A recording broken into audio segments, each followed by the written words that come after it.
Hola, ¿qué tal? ¿Cómo están? Bienvenidos sean a una edición más del Wiri Wiri al aire en este lunes 14 de julio, donde ya tenemos campeón del Mundial de Clubes. Se nos acabaron los torneos de verano. Además, en nuestro fútbol se aprobaron los estatutos que tardaron un poquito más de 3 años, creo yo. Vamos a platicar al respecto. Bienvenidos sean todos por Femenina Fiesta y Tigo Sports, junto a Diego Tovar, a Bruno Porcio y a Oscar Guerra. Le damos la más cordial bienvenida. ¿Qué tal, Oscar? ¿Cómo estás? Muy bien, Diego. Un gusto estar con toda la gente que nos acompaña a través de Femenina Fiesta y Tigo Sports. Así es, ya el primer paso hacia la normalización, entre comillas, del fútbol salvadoreño se completó el sábado con la aprobación por unanimidad de los, creo que fueron 29 de los 46 delegados que asistieron a la asamblea, y ya queda solo a la espera de cuándo van a ser las elecciones, que se haga el llamado de elecciones y se presenten los candidatos para seguir con el proceso y ya terminar con las etapas de comité de regularización que empezaron, no como tal de comité, pero todo este relajo en septiembre de 2022. Septiembre de 2022, sí, casi 3 años. Casi 3 años nos gastamos en esto, pero bueno, vamos a platicar al respecto. ¿Qué tal, Bruno? ¿Cómo estás? Bienvenido. Bien, Diego, siempre un gusto estar acá contigo, con los compañeros y toda la gente que nos escucha a través de Femenina Fiesta y nos ve por Tigo Sport. Un fin de semana con la victoria del Chelsea inesperada en el Mundial de Clubes, la victoria de Iga Swiatek y Jannik Sinner en Wimbledon a nivel individual en femenino y masculino, el Mundial de Natación que está corriendo en estos momentos, se está dando también en estos momentos. Así que el Tour de Francia, hay otros deportes en el verano allá en Europa para que las podamos ver también en estas latitudes y divertirnos, aprender de otros deportes, que es lo más importante también. Dieguito Tovar, dicen que fuiste, pero una verdadera fiesta el sábado. Ayer. ¿Cómo estás? Hola, ¿qué tal, Diego, Oscar, Bruno y amigos que nos sintonizan? En efecto, Blue is the color, football is the game. El Chelsea es campeón del Mundial de Clubes contra todo pronóstico, ganándole 3-0 al Paris Saint-Germain con un primer tiempo inolvidable. Y también esta semana va a arrancar la actividad de los equipos previo a la primera fecha de la Apertura 2025, así que pendientes porque vamos a traerles toda la actualidad de los equipos de cara al arranque del campeonato de la Primera División de El Salvador. Es cierto, sí, este fin de semana inicia, ¿no? Sí, este fin de semana ya comienza todo. El 19-20, el miércoles hay un partido importante, la Supercopa, la alianza contra el Hércules, ¿no? En el Estadio Cuscatlán. Un partido que, si bien no tiene mote oficial, porque no lo ha llamado así la primera, pero sí los equipos de primera división han dicho, bueno, lo vamos a jugar. Empezamos con los estatutos, Oscar. ¿Qué pasó? ¿Qué sucedió? Si nos contás un poco, si nos haces un recuento de quiénes fueron los que aprobaron, qué fue lo que aprobaron, qué pasa ahora. Pues mira, sin mayores nada relevante de lo que ya estaba, como ya habíamos hablado aquí en otras ocasiones, ya los estatutos, los nuevos estatutos fueron aprobados por unanimidad, porque no había modo de que los delegados pues se opusieran al final de todo, porque se los presentaron ahí por mayo para que los revisaran, e hicieran algún tipo de observación, hicieron un par, pero de ahí ya nada de fondo, todo de forma, porque se solventaron los problemas que promovieron de algún modo que el INDES en su momento interviniera la federación cuando puso aquella comisión que duró como 2 días, horas, sí. con el hijo de Tebas y otra gente ahí que pasaron sin pena ni gloria, porque vino la FIFA y les dijo no, esto es mío, ¿vea? Puede ser feo, pero es mío. Ajá, es cierto. Y yo me voy a... Este relajo es feo, pero es mi relajo, les digo. Entonces, habían unos puntos, porque era, además, en aquel momento, y no hay secreto tampoco, es que lo que se quería también, de algún modo, era evitar la reelección de Hugo Carrillo. Y de paso, homologar los estatutos de algún modo con la ley general de los deportes. Vino este impasse, vino la primera comisión regularizadora, después la segunda, ya en esta creo que la FIFA se puso un poquito más seria porque vio que no iba y se apretó más en su postura y consiguió que se quitaran de la ley general de los deportes los artículos que obstaculizaban de algún modo que los estatutos de FIFA concordaran con concordaran con los de la Ley General de los Deportes, que era el voto, apertura para que cualquiera pudiera ser elegible, sí, bajar los requisitos. Y el más importante también creo que el que era el nudo de todo esto, que solo los organismos auxiliares, en este caso de FIFA, podían ver los problemas, porque en la ley estaba que tenían que pasar por el comité disciplinario de índices o de ética, se llamaban.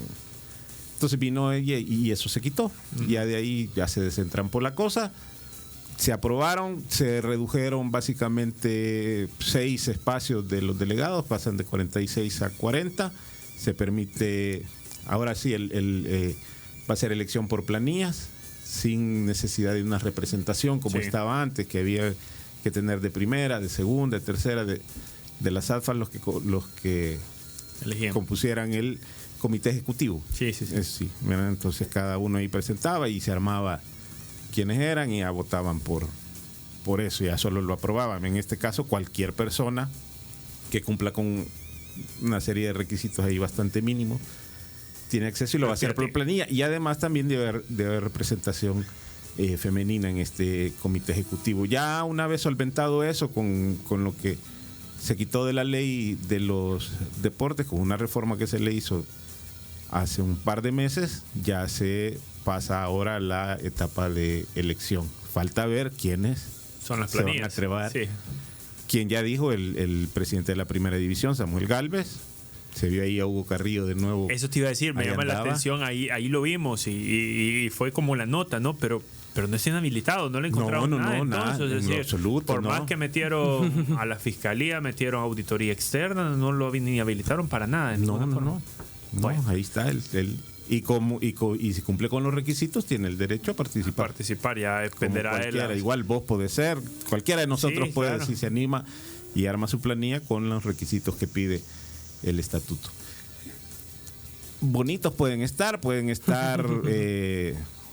acordes y modernizados a lo que Así pide la dijo FIFA. Rolando. Pero ahora, González. ¿quién es el que los va a poner en práctica? Ahí es donde está el problema. Bruno, ¿qué opinión te merece que por fin tenemos estatutos? Sí, la verdad que era un deber que había que hacer, pero como en el colegio hay muchos deberes que te dejan los profesores que al final los tenés que hacer y no te sirven de mucho, nada más para que te pongan una nota, pero yo no puedo sentir optimismo por ese libro o por esos reglamentos, porque no me parecen que vayan a profundidad a cambiar el fútbol nacional. Al contrario, aparentemente se han hecho muy en consenso con la gente de la primera división, que son los reales culpables de cómo está nuestro fútbol nacional. Entonces, los cambios que hay, puede inscribirse una planilla ajena al universo del fútbol, pero los que votan por una planilla u otra son los integrantes del ecosistema del fútbol que tenemos. Por lo tanto, para que venga alguien de fuera y sea votado y sea colocado como un nuevo directorio de la Federación Salvadoreña de Fútbol, tiene que endulzarles la píldora muchísimo a los votantes, ¿no? Y ya sabemos cómo se les endulza a ellos la píldora. No creo que haya alguien que tenga ganas, viniendo de fuera, de querer entrar a ese universo, a ese ecosistema que ya sabemos que no funciona y quererse meter ahí, y lo más probable es que salga contaminado y que salga perjudicado él y su imagen. Entonces, de ahí por lo demás, que la cuota de género, honestamente me importa muy poco. Ahora está de moda todo lo de la ideología de género y ahora hay que poner una mujer ahí porque sí, pero no creo que haya que aplaudirles por eso. Si sabe, que esté, y si no sabe, pues que no esté. O sea, no entiendo ese tipo de cosas. Y de ahí, pues, yo no le veo nada, no le veo cosas nuevas, no le veo cosas diferentes, Diego, no veo torniquetes a los clubes de la Liga Mayor que están obligados a pagarle a sus jugadores, no después de 5 meses, como cuando termina el torneo, para inscribirse al otro, y todo ese tipo de cosas. Yo no las veo plasmadas ahí, y eso es lo que a mí me interesaría ver. Lo demás, de verdad, es un make-up, es un maquillaje para cumplir los requisitos, los reglamentos. Muchos están satisfechos, otros yo lo he expresado, Rodrigo Arias lo ha expresado, o sea, por los vientos que soplan y por lo que hay en el horizonte, era mejor seguir con lo mismo, pero yo sé que hay otros que no, entonces, bueno, vamos a ver qué es lo que sale, ¿no? Pero que yo sea optimista, definitivamente no. Tito. Comparto la opinión con Bruno, es decir, ¿qué vamos a esperar de este fútbol? La verdad, está bien que lo hayan aprobado, sí, pero hasta allí. No hay que ser optimistas. No creo que haya un cambio radical en el fútbol. Las mismas personas que han estado interesadas en pertenecer a las estructuras del fútbol todos estos años van a meterse como candidatos de una forma u otra en cualquiera de las planillas. Entonces, yo creo que no va a haber ni un avance ni nada y que estos 3 años se perdieron.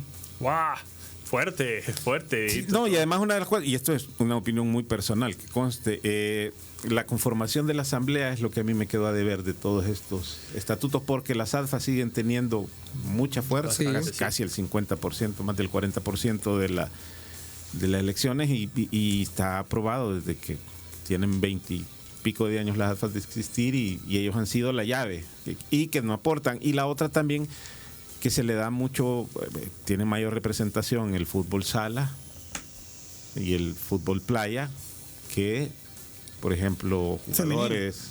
Fíjate que ahí me explicaron lo del femenino, y el femenino me explicó el señor Rolando González que ahora los equipos de femenino dependen de la primera, entonces sería darle un voto más a la los primera, equipos de la primera división. Eso fue lo que me explicó. Y con el fútbol, con los jugadores, me dijo, los hemos buscado Sí, no, por eso y te no digo. aparecieron.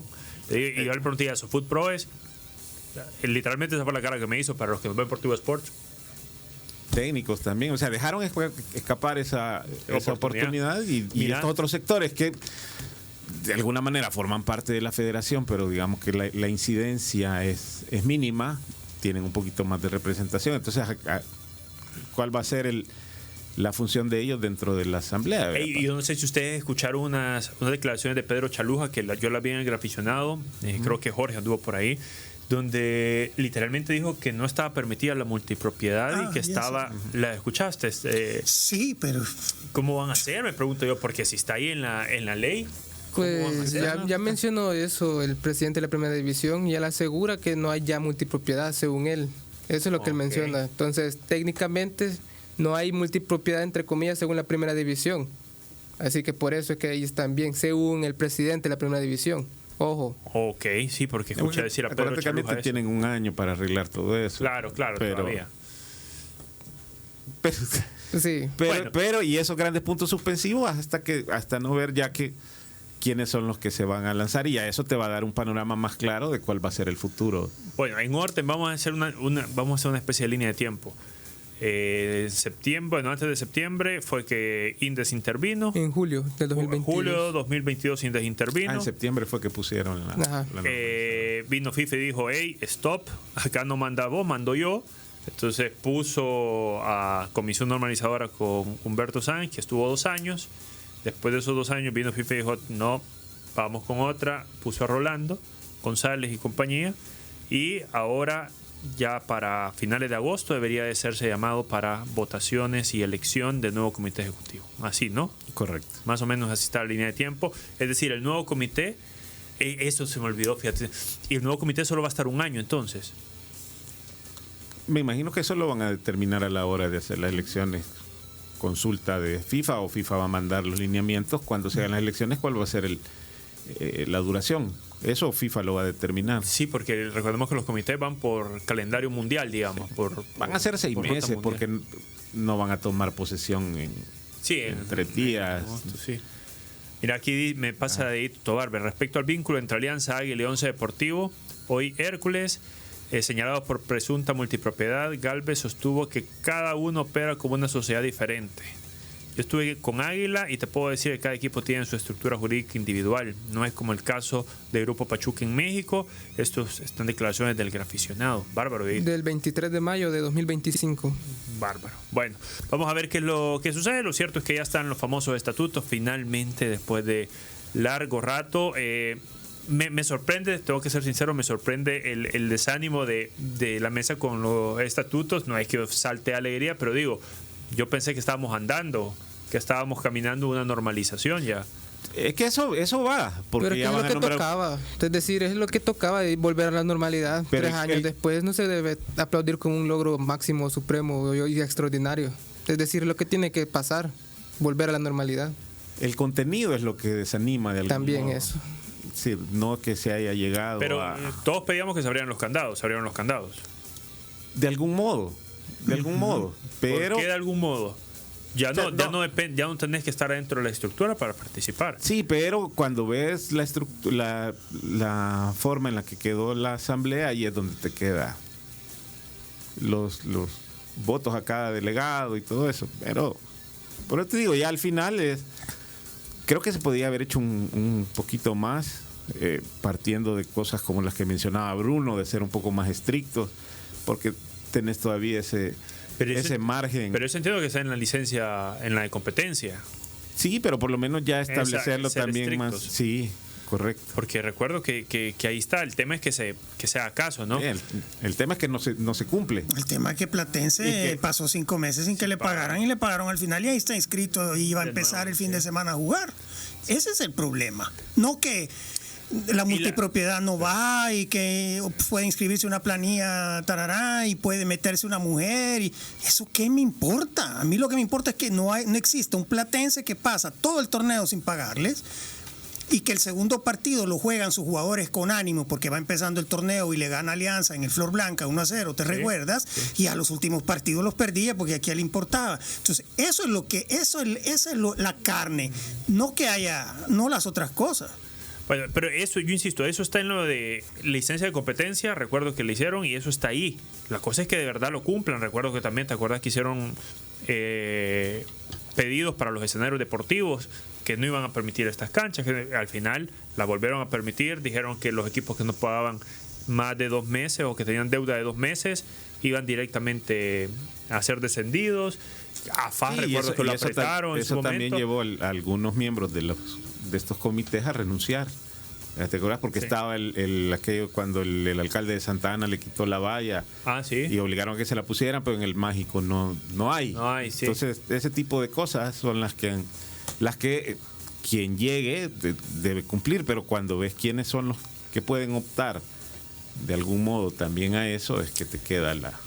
Bueno, veremos todo lo que suceda dentro de la Federación Salvadoreña de Fútbol. Recuerde que menos desgaste, más tranquilidad en tu camino. Confía en ELF, lubricantes de alto rendimiento para motores exigentes, distribuido por Excel Repuestos El Salvador. Pausa y regresamos. Sigamos la charla. Wiri Wiri al aire. Cuando son las 12:26 del mediodía, les agradecemos por continuar en sintonía de El Wiri Wiri al aire. Feliz provecho, se almuerza a esta hora. Nos estamos escuchando por el dial de Femenina Fiesta y nos vemos por Tigo Sports. Los equipos se siguen preparando de cara al inicio del torneo de este fin de semana. Águila tuvo amistoso entre semana pasada en Honduras. Alianza fue a Guatemala este fin de semana. El Cacabatí que enfrentó a Firpo también. Y el FAS perdió contra el Inter FA. Y así van los equipos armándose o terminando de afinar detalles de cara a la apertura 2025, pero justamente para hablar del nido de lo que está sucediendo en el conjunto negro naranja nos acompaña el profesor Daniel Mesina. Profe, bienvenido al Wiri Wiri, le saluda Diego López, ¿cómo va todo? Muy buenos días, ¿cómo están ustedes? ¿Bien? Todo bien, profe, por acá, mire, con un poco de calorcito, pero estamos excelentes. No quiero imaginarme cómo debe estar en San Miguel. Recién terminamos de entrenar, 35 grados. Espectacular, profe. Nada de quejarse, porque escuchaba a Enzo Fernández quejarse del clima del partido de Nueva York. Yo decía, bueno, si jugaran en el Barraza, entendieran que es el calor. Es que vos tenés que conocerlo al jugador. Porque Enzo Fernández yo lo conozco chiquito. Sí. Y se quejaba siempre, así que... Profe, ¿cómo va el equipo emplumado? ¿Cómo va Águila de cara a la apertura 2025? Estamos bien, estamos trabajando muy duro, muy fuerte, porque sabemos que tenemos 2 compromisos muy grandes, que obviamente el primero es la Copa, por el arranque y por la duración, y después el tema del campeonato, que es una deuda pendiente de salir campeón, que es lo que queremos todos, y por lo que vamos a trabajar. Profe, hablando de la Copa y de lo que se mencionó la semana pasada de la selección, que se le va a prestar a los jugadores 15 días, pero que van a estar, ¿ya tienen más o menos claro o ya les informaron cómo va a ser el procedimiento en el caso de Águila con los jugadores que sean convocados, si es que van a estar entrenando con la selección y van a ir a jugar solo los partidos de la Copa, o ¿ya tienen algo de información sobre eso?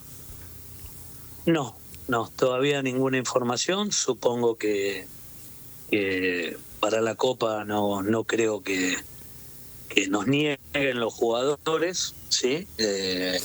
Porque es un evento que es en representación de un club y de un país. Entonces creo que no tendría que haber por ese lado problema. Pero bueno, todavía no, de mi parte no he recibido absolutamente nada. Así que bueno, esperaremos a ver qué sucede, qué es lo que pasa. Profe, ¿el equipo ya está, o el plantel, mejor dicho, ya está cerrado, o leía que todavía está en busca de algún extranjero más? No, estamos esperando, buscando, tratando de equivocarse uno lo menos posible, porque acá hay que ser realistas, que los ofrecimientos que uno va viendo, si bien hoy en día tiene una información muy grande, es simplemente por un video. Entonces hay que tratar de ser cautos, hay que tratar de no equivocarnos y de asegurarnos lo mejor, y lo mejor también pasa por la base de los jugadores que quedaron, que creo que es una base muy buena, una base fuerte, con algunos que todavía se tienen que recuperar. El caso de Ronald, que ya está trabajando para recuperarse bien de la pierna, de la rodilla, de la operación. El caso de Erika Balseta, que necesita un tiempo de trabajo, pero él está metiendo toda la intención de hacer las cosas bien y de estar a punto lo más rápido posible. Pero bueno, tampoco es fácil cuando un jugador entrena con un personal y está sin un ritmo de competencia de un año. Buenas tardes, profesor. Le saluda Diego Tovar del Gráfico. ¿Nos podría contar también cómo ha sido cómo se han integrado los nuevos fichajes al Águila, además de Cabalceta, es decir, Brian Lobo, Sebastián Julio, entre otros fichajes, por favor? Bien, la verdad que bien. Nosotros, por ejemplo, el caso de Brian Lobo, le tocó entrar los otros días en Honduras en un momento muy complicado, porque prácticamente entró sin precalentamiento previo, porque se lesiona Granito a los 5 minutos y él, en un cambio impensado que uno pueda realizar, a excepción de que fue por lesión, entró, demostró personalidad. Igualmente le está faltando una marcha más para la dinámica con la que jugó este equipo los 2 torneos pasados, lo que jugó en Copa. Pero es un jugador joven, de una muy buena pegada, que tiene aparte mucha humildad y ganas de aprender. Y después Julio es un jugador que siempre hizo goles, y nosotros estuvimos acéfalo en esa posición, que gracias a Dios el trabajo que hicimos con Dixon creo que fue importante, porque Dixon convirtió goles, trabajó bien en una posición que a lo mejor lo tuvimos que sacrificar al jugador, pero que respondió muy bien. Pero es una posición que nosotros nos quedamos en el medio del río sin el 9 de área. ¿Qué tal, mister? Gusto saludarle. La afición de San Miguel, específicamente la de Águila, bueno, no sé si la de Dragón se les va a unir, porque Dragón ya no existe y van a tener una base más amplia de aficionados ahora. Quieren ver al equipo ya disputar un torneo y no quieren verlo caerse en la fase de postemporada, como ha sido en las últimas 2 ocasiones. Me imagino que ustedes ya en frío analizaron lo que ha pasado.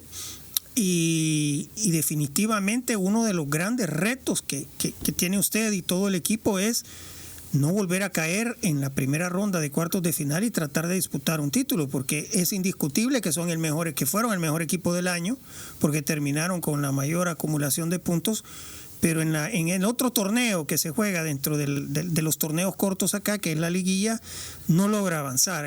¿Será que este año es un objetivo sí o sí para toda esa inmensa afición negro-naranja? Mira, es el objetivo primario. Okay. Es donde uno quiere lograr ese objetivo.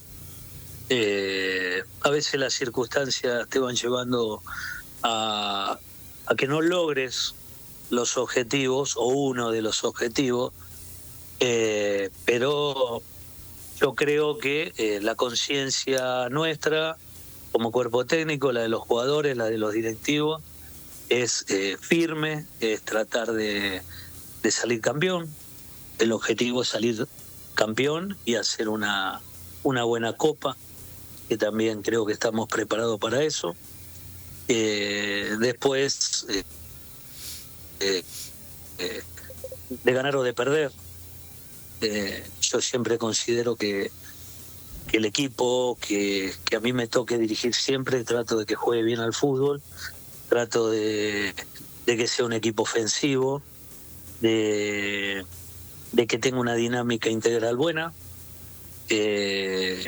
pero a veces, los resultados te van marcando y tenés que tratar de revertirlos, y lo revertís con trabajo, lo revertís con esfuerzo, y los jugadores que quedaron se quedaron también con esa gana de salir campeón, como la que tengo yo, y con la tristeza de ese momento. Pero lo pasado está, y la única verdad es la realidad en el fútbol. Así que nosotros estamos muy firmes en poder lograr el objetivo y vamos a ir por todo. No te quepa ni la menor duda.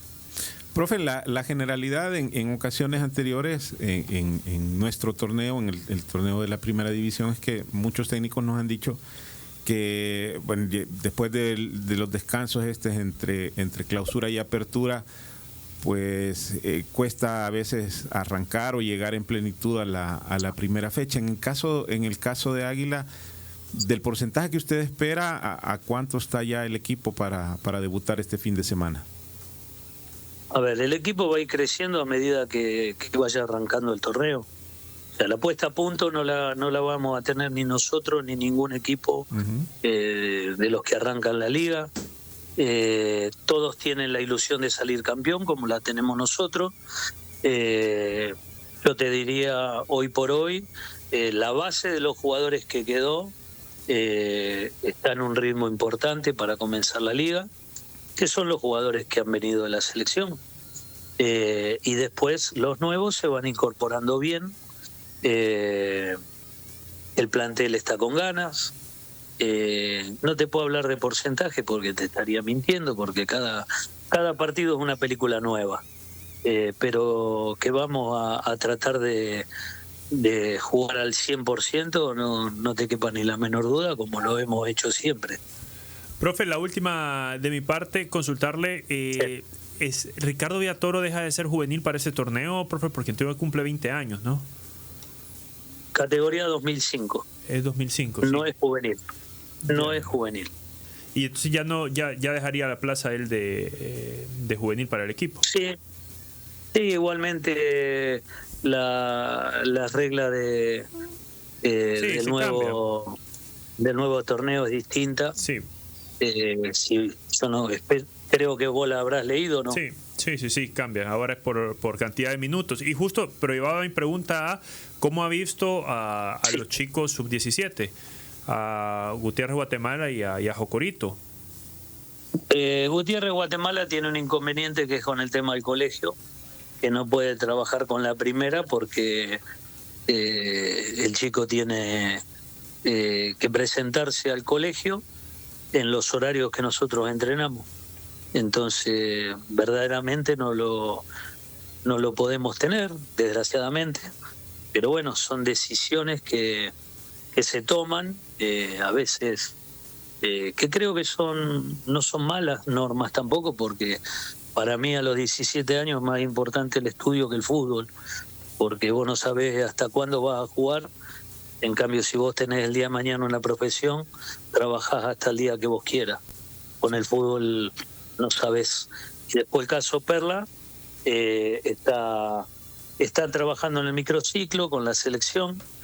Yo no les privo absolutamente nada que vayan con la selección, porque a mí me ha tocado como jugador haber sido jugador seleccionado y siempre los clubes me han liberado sin poner ningún tipo de trabas.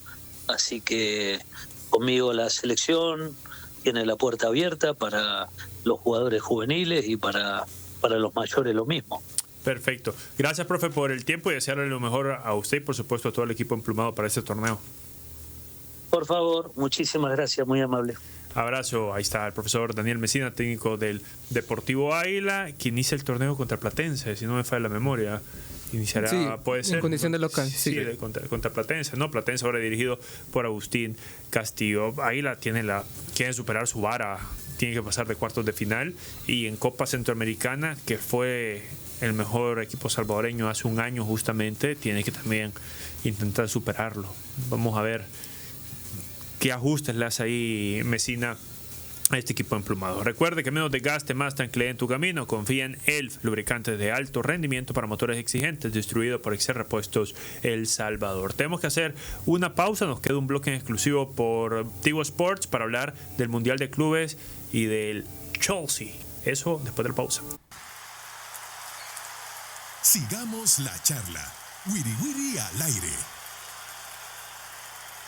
Ahora sí, recta final del Wiri Wiri al aire en ese lunes 14 de julio, y tenemos que hablar del Mundial de Clubes, y aquí yo me voy a callar y voy a escuchar a Diego Tobar, que está feliz porque su Chelsea es campeón, un equipo que tiene a Cole Palmer de manera brutal, en estado excepcional de forma y de fútbol, Dieguito. Es correcto, Cole Palmer demostró una vez más que en una final él no tiene ningún tipo de miedo, por eso le llaman Cole, nervios de acero, porque en estos escenarios él no tiene ningún tipo de presión y demuestra su fútbol. Pero también hubo otros jugadores que sorprendieron a muchos en este tipo de partidos. En el caso de Malo Gusto, que sí, de verdad se acordó de jugar fútbol, y también Robert Sánchez, que por fin fue un arquero determinante, sí, porque en toda la temporada ha sido duramente criticado porque ha tenido errores severos. En este caso fue un seguro total, hizo tajadas hasta imposibles, parecían imposibles para él, pero lo logró, mantuvo su portería a cero. Y también el Chelsea logró solventar por el momento, por lo visto, su problema de delantero con Joao Pedro. Con la llegada de Joao Pedro, en apenas una semana ya sí, el futbolista hizo 3 goles en semifinales y final del Mundial de Clubes, y logró aprovechar esa oportunidad que le dieron. Liam Delap pasó a ser el suplente, y Nico Jackson, pues adiós. Nico Jackson, me acuerdo que la temporada pasada, ¿a quién fue que tuvo un mano a mano increíble que erró? Pero bueno, nos sorprendió a todos el Chelsea, solo a Diego Tobar, no, Oscar. No, y a Bruno. Y a Bruno también. Bruno fue el caballo de batalla de Bruno desde que terminó la fase de grupos, desde octavos para en adelante. Sí, y es interesante el modo que jugó la final. Salió muy motivado. Creo que a partir de ahí el mismo Maresca lo resumía en la conferencia de prensa posterior al partido, en que les dijo que tenían que ganar el partido en los primeros 10 minutos. Y lo importante ahí es que convenció a los jugadores, los tenía convencidos. El camino de ambos fue muy difícil, es decir, llegar a la final sí fue meritorio, porque el PSG le tocó, por ejemplo, el Real Madrid, entre otros, y al Chelsea le tocaron los brasileños, que no eran perita en dulce para nada, y los sorteó. Bueno, perdió con uno de ellos al principio, pero ya en las etapas definitivas sí dio cuenta de Palmeiras y del Fluminense. Así que muy merecido, porque no podés decir que uno lo tuvo más fácil que el otro. No. Y en la final sí. Pero Maresca, en la final el PSG sufrió lo que sufrió el Inter en la final de Champions, porque fue muy parecido. Que practicábamos ayer también con Diego, viendo el partido, que la misma dosis que aplicaba el PSG le aplicaron ayer. sentenciar rápido y con mucha velocidad. Pero Maresca también metió un cambio, metió a James a la par de Caicedo, y subió un poquito más a Enzo, liberó un poco más a Enzo. Sí, pero no es algo novedoso. De hecho, Reece James ha jugado en muchos partidos en la temporada en esa posición, pero sí parecía interesante ver esa propuesta en este tipo de partidos, porque uno pensaba que ese medio campo iba a ser difícil de controlar. No obstante, con eso dio la clave. Caicedo y James fueron súper importantes para mantener anulados al mediocampo del PSG, y también Enzo fue importante en el sentido que daba la salida al equipo y con él empezaban varias contras. También incluso Colwill, el defensa, fue importante para dar esas salidas, y creo que ahí fue la clave de Maresca: presión alta, anular mediocampo y dar salidas con balones largos a sus jugadores más rápidos, a Pedro Neto por la izquierda y a Malo Gusto por la derecha, que Malo Gusto, siendo completamente lateral, siendo libre por esa banda, es creo que su mejor versión. Y luego ellos dos buscaban cómo asociarse con Palmer y para que él ya sea decidiera de rematar a arco o buscar a Joao Pedro. Viste, Bruno, que ayer Enzo Fernández le enseñó a Vitinha cómo se juega en el medio campo. Es que no sé, lo que pasa es que el planteamiento creo que fue la clave.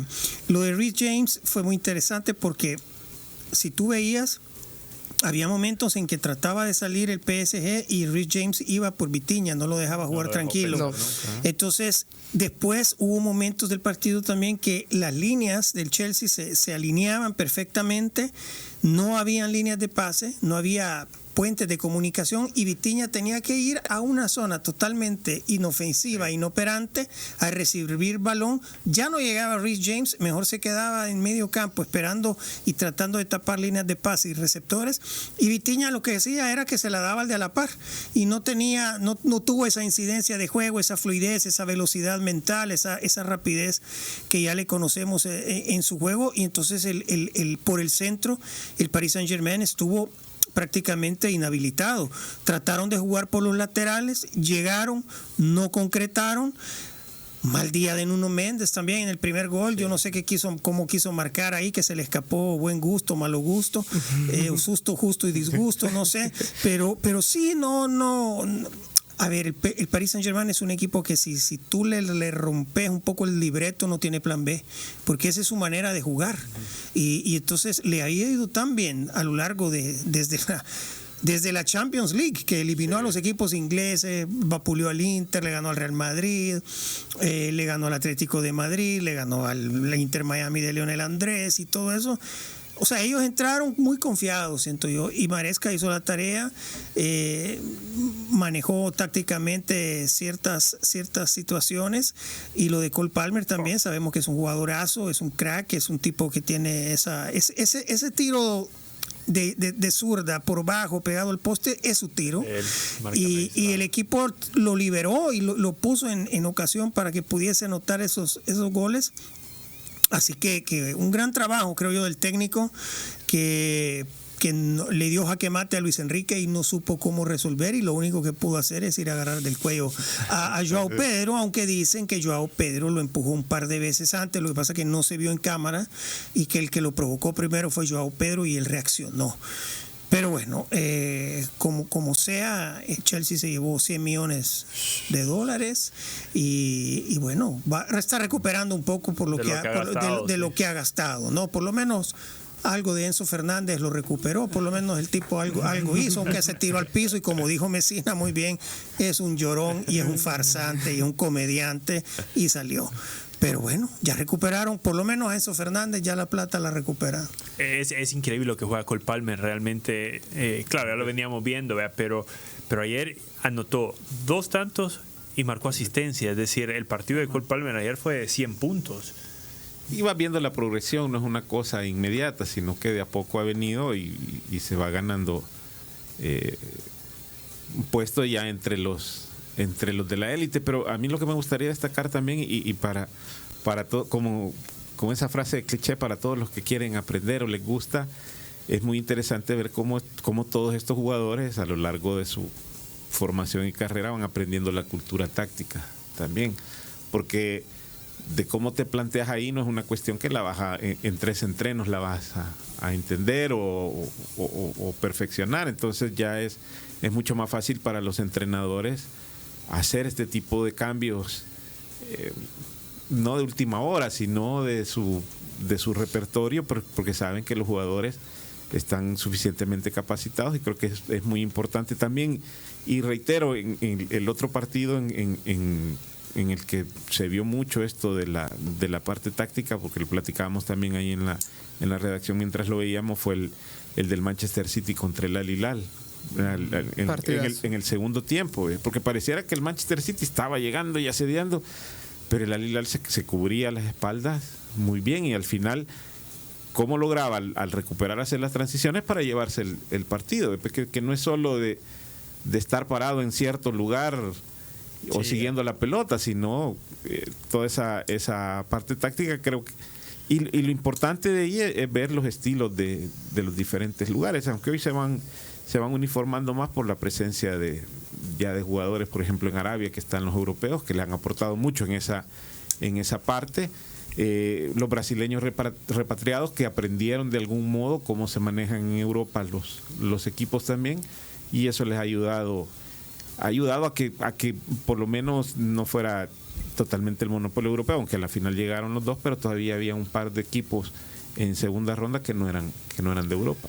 Sí, a mí la verdad es que yo me enganché hasta el final, hasta la fase de eliminatoria del Mundial de Clubes, pero creo que nos deja buenas competencias, buenos partidos, nos deja que va a estar interesante el Mundial en verano allá en Estados Unidos. Van a haber muchas quejas, estoy seguro que van a haber muchas quejas. Ahora las escuchamos de todos, las escuchamos de Enzo Fernández hasta el técnico de...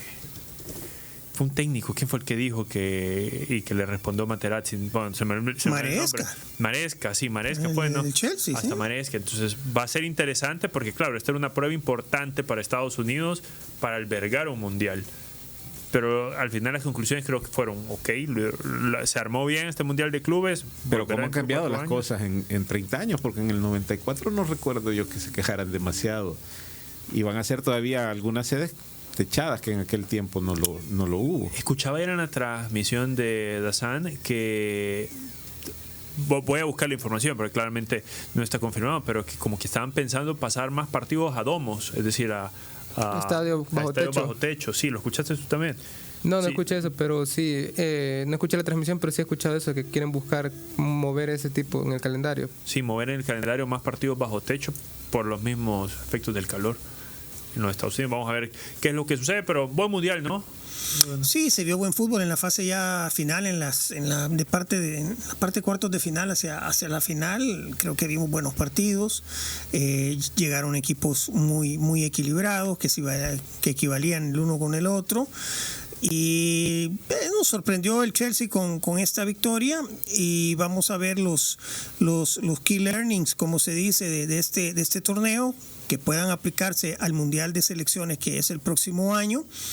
Ya falta menos de un año, así que entender el tema del clima, entender el tema de la movilización, etcétera, etcétera, que es importante. Sin embargo, sabemos que tenemos las manos atadas, o tienen las manos atadas por temas de horarios, por temas de ratings, y así como se jugó México 86, México 70, por no estar muy lejos, el Mundial de Brasil era un horno también, o sea, sí. habían sede en lo que era un hervidero eso. Sí. Yo me recuerdo el partido de Inglaterra-Italia, era como, vaya, atacame vos, te doy la pelota y atacame tú, o sea, era uno, y al final Italia metió 2, Inglaterra metió 1, pero así fue ese partido, o sea, de lo más aburrido, y todos estaban fundidos ya, apenas iniciando el compromiso, así que... Pero todo es por el mercado europeo, porque se podría jugar fácilmente a las 8 o 9 de la noche, pero se complican las horas. Sí, por supuesto. Acuérdate que muchos patrocinadores vienen de Europa y quieren que sus posibles compradores vean los partidos en un horario prime time. Entonces, jugando a las 12 del mediodía, son las 8 de la noche allá en Europa, y son horarios para ver los partidos en los que todos van a estar ahí. Entonces, sí, es una situación complicada, delicada, pero que se preparen los equipos. O sea, es parte de esto. Lastimosamente, el calendario es saturadísimo y tienen que prepararse.